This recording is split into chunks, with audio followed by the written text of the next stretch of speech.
We looked at sinusoidal graphs in applied math, so I'm going to go through it again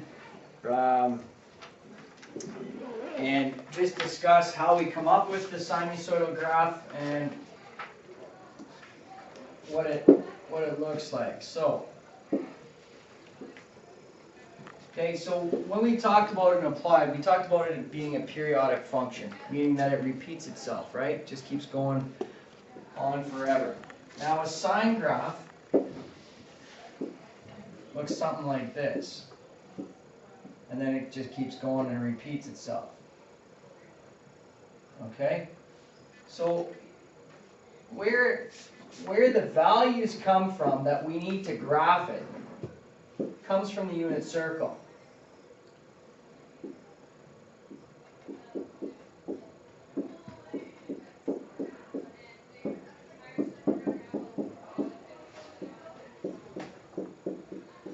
Okay, so the sine graph, the sine value is the y value of the coordinate around the unit circle. We agree? Okay, so at 0 degrees, so right here at 0 degrees, what is my sine value? 0. So that's right there. At 90 degrees, or pi over 2, what is my sine value? Sine value up here is 1. So that's what goes right there. At pi, my sine value is 0. At 3 pi over 2, negative 1. And at 2 pi, it's 0. Okay, what's the period of this graph? Right, so when we talked about it in applied, we talked about it being 360 degrees. It repeats itself every 360 degrees. When we talk about it in grade 12 pre-calculus, we say it's 2 pi radians. So the period of the graph goes at 2 pi radians. So now if I want to do the cos of the graph, where does the cos start? At 0 degrees, it's at 1. Pi over 2, 0. Pi, negative 1, 0, negative 1. And all of that again comes from the x values of those coordinates. Pretty straightforward, right? Okay, some of the things that we talked about in applied, the standard equation.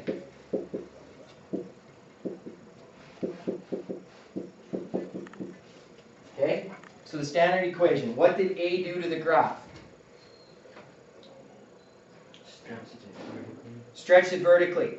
So on a sinusoidal graph, what does A indicate for us? What does it actually, what did it stand for? Amplitude. Amplitude. And what is the amplitude? The maximum distance from the equilibrium position, which is this line right here. From the midline. We called it midline in that. So your A value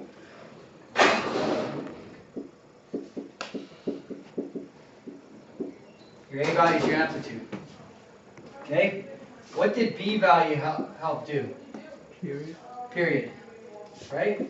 It helped calculate what the period is. And if you remember, your period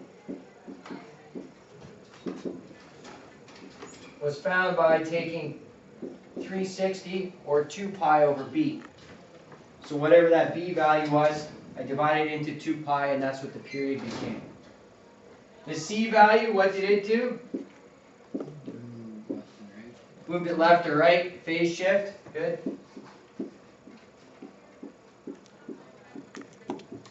And your D value, up or down, that was your vertical shift. So again, remember the first unit we did in this course. We spent the entire time talking about A, B, C, and D. Right?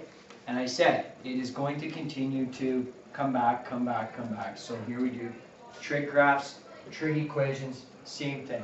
We still work the same 4 values. One's a vertical stretch, one's a horizontal stretch, one's a vertical shift, and one's a horizontal shift, right? It's the same stuff. Okay, so what are we going to add to this that we didn't do in the applied class? First of all, we graph it without the use of technology. We don't use our regressions, okay? Just take a look at page 149 and we'll talk briefly about everything that's important to us there. The maximum value is 1. The minimum value is -1. The amplitude is 1. The period is 2 pi. Y-intercept is 0 for the sine graph. What's the y-intercept for the cos graph? 1. The theta intercepts on the given domain are as follows. Okay, so there's the new thing. All right, what is new to us? Okay, first of all, our domain is still an x is an element of all reals. Okay, that's our domain. Our range for this graph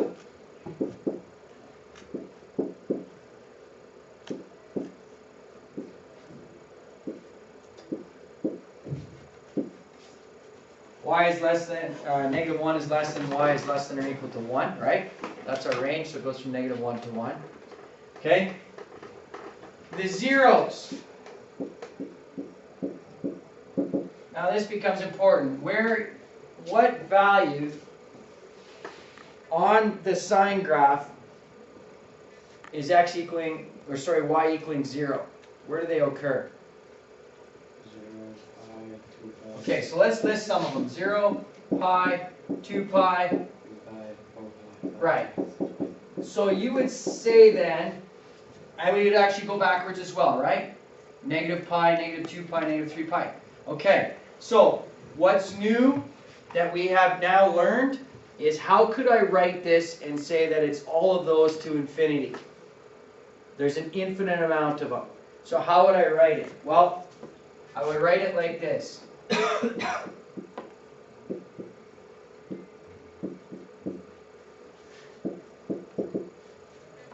K pi. K is an integer. So an integer means -1, -2, -3, 0, 1, 2, 3, 4, right? So all values of pi where k is an integer is where my zeros occur for this guy. This is for y equals sine x. So that's new. That's new. We need to know that. Okay, so far? All right.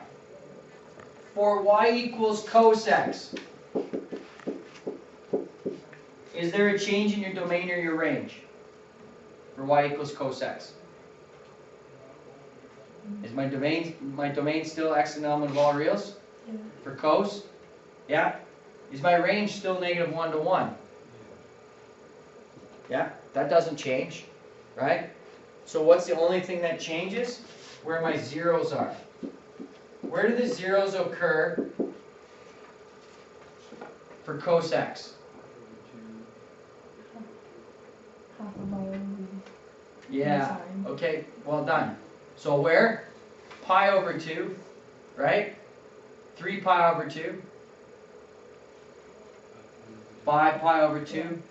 7 pi over 2. 9 pi over 2, right. So all my pi over 2 values, right? Going forward, but not all my pi over 2 values. All my what? Can't be all my pi over 2 values because, yeah, they're odd. All right, so here is how I write this. This is brand new to you. So make a note of this somewhere. How do I write an odd number? Well, how do I make any number even? Do you guys know how? How do I make any number even? What do I do to it? Multiply by an even.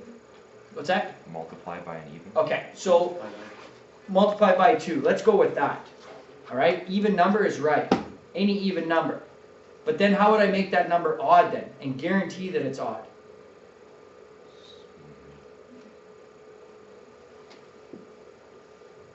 Let's take the number 3 for instance. I need to make sure that it stays as an odd number. So if I times it by 2, what am I going to get? 6. How do I make it odd then? Yeah. Or subtract 1. That's right. So to guarantee that I have this right, I go 2k plus 1. That means it doesn't matter what the integer is. I'm going to make it positive. I'm going to make it even and then I'm going to add 1 to make sure it stays as odd, right? Pi over 2 values where k is an integer. Okay? So this is brand new. We have not seen this notation. I want all of the odd values of pi over 2. So how do I show that as an integer? 2k plus 1. 2k plus 1. Alright? And that's where all my zeros occur for y equals cos x. So all that's new to you that you have not seen, and all that will be new to you, is just putting the zeros, explaining where the zeros are. Everything else you have already done through applied. Okay?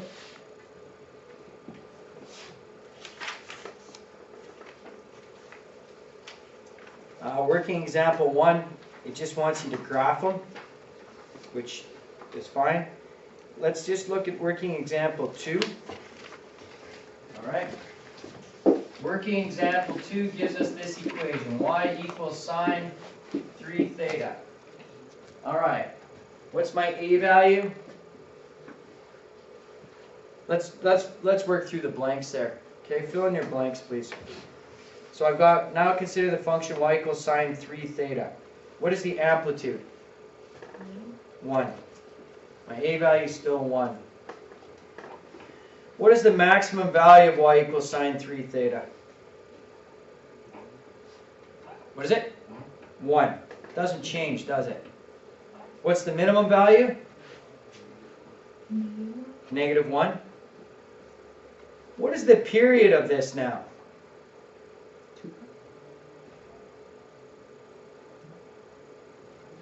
Alright, have a look up here. Okay, what's my a value? What is it? 1. What's my b value? What is it? 30. No, it's not. 3 theta. 3 theta. So it's 3. Okay? My c value is 0, my d value is 0, agreed? So what is actually changing in this graph? Are any of my y's changing? No. But my x's are changing, aren't they? And what do I have to do to all my x's? Or divide it. Divide them by 3. So let me show you what happens here. Okay? I'm going to graph y equals sine 3 theta. But I'm going to start by graphing y equals sine theta first.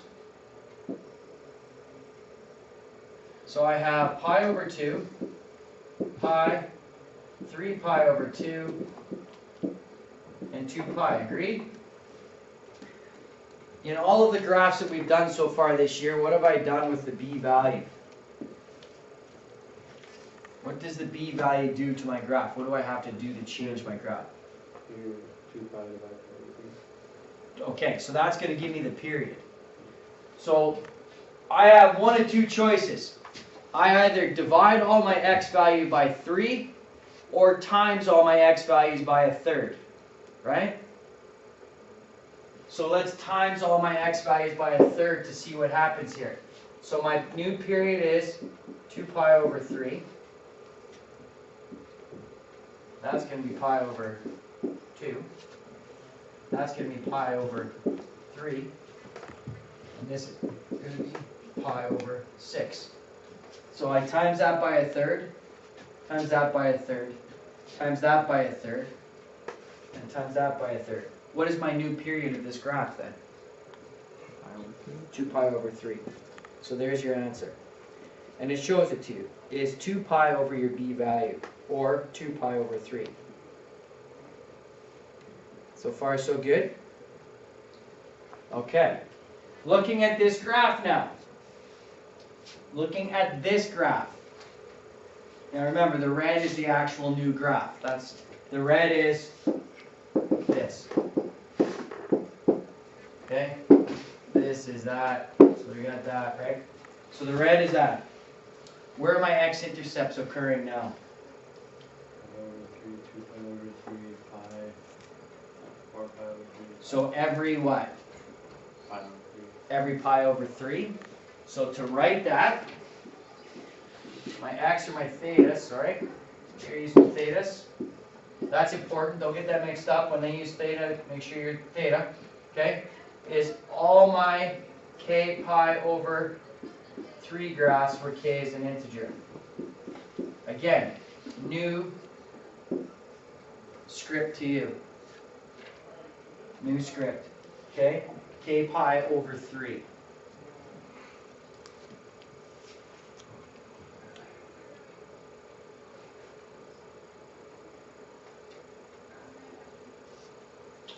Does that make sense so far? Okay, so all that had to happen in this whole thing, again, A, B, C, D, write those down every time you do a question, because then you already know what each one does. We've done 100 graphs already with A, B, C, D. So you just got to know and then rewrite your values out, right? So the theta intercepts of y equals sine 3 theta on the domain 0 less than theta less than 3 pi. So what you could do is pi over 3, 2 pi over 3, 3 pi over 3, 4 pi over 3, 5 pi over 3, 6 pi over 3, 7 pi over 3, 8 pi over 3, and then finally 9 pi over 3. That would be the answer in that blank, because you have to go from 0 to 3 pi. All right? What is the y-intercept of this graph? 0. Doesn't change. Okay? Questions so far? All right. So again, you've graphed sine graphs before, done it and applied, right? You know the terminology, amplitude, period, domain, range, you know all that. The only thing that is new to you is the intercepts. We did not deal with intercepts so far. So that's the only thing that's new to you. All right, let's do the next question. The next question is y equals negative, is it negative 4? Cos theta.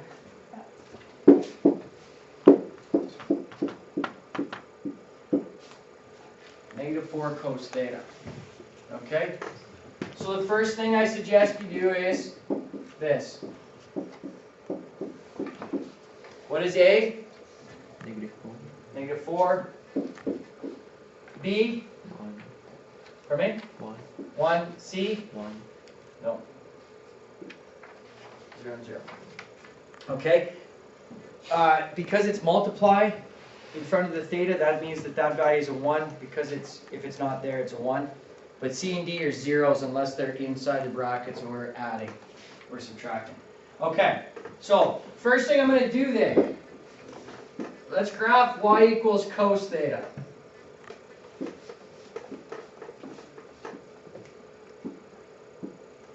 And again, each time you do this, there's 5 key points. So every time you do a sinusoidal graph, we're going to graph 5 key points every time.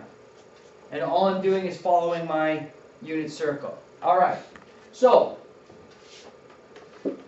what happens now? Does my period change? No? So it's still 2 pi. Agree? Bless you. Bless you. My period's still 2 pi. You agree with me? Yeah? So what changes now?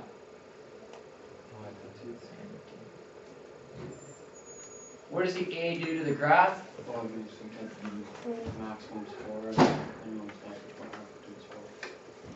Yeah, amplitude now becomes 4, right? So that's perfect. But what's the very first thing I should have done with this graph? Vertical flip.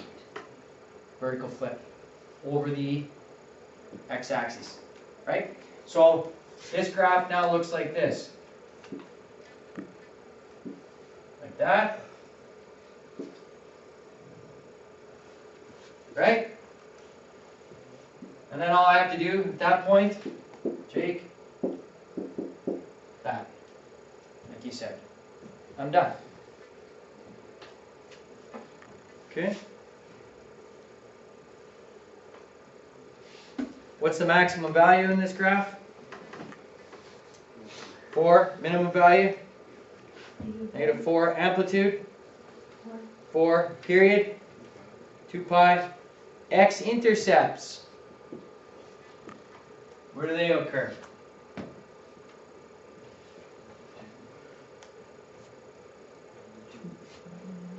Pi. Or no.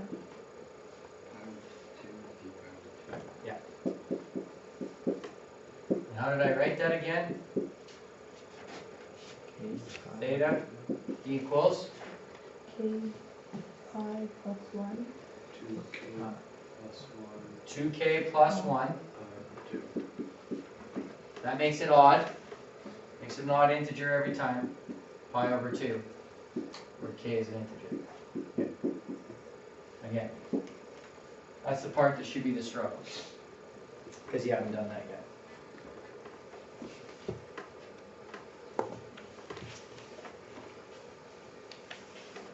Are you okay so far?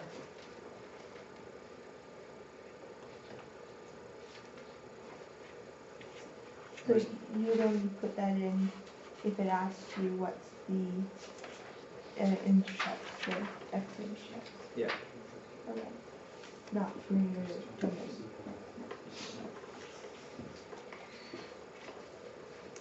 Okay. Take a look at page 159. I'm just going to introduce this for 2 minutes and then I'm going to let you go. All right? The equation says this.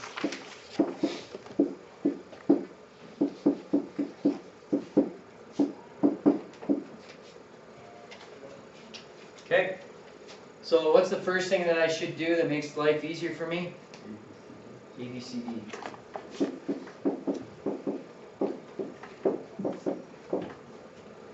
Okay, what is A? 1. B? Sorry? 1. 1 again. It would be found if there was a value, it would be directly in front of that theta or in front of the brackets. Since there's not, it's a 1. My C value is, what is it? Yeah. Negative pi over 2. And my D value is 3. Okay, so what, if I'm looking at my sine graph,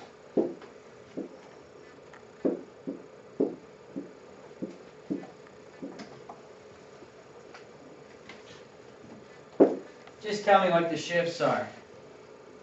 Move everything which way? Left pi over 2 and up 3. Okay, so let me just show you how I would do this question. All right, is I would move, so this guy right here moves to there. And then it's here, here, down here, right there.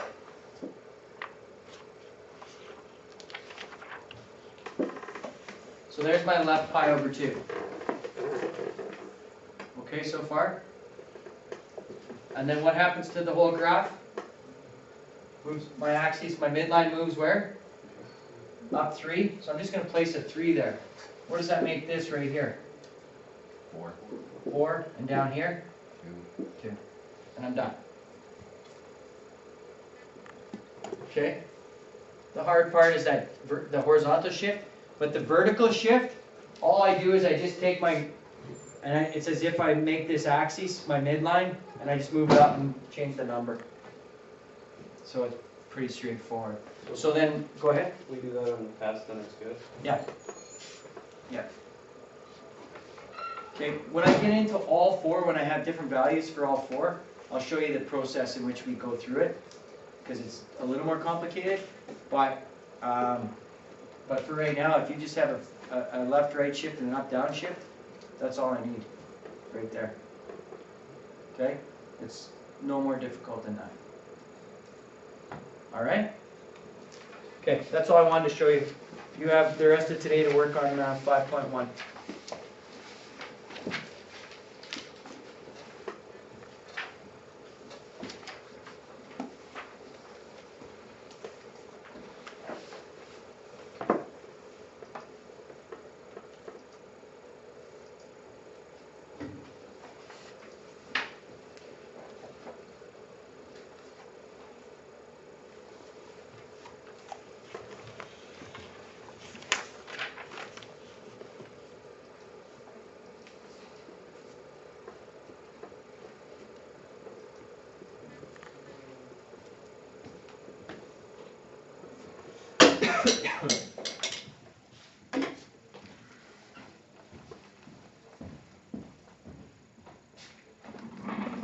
You want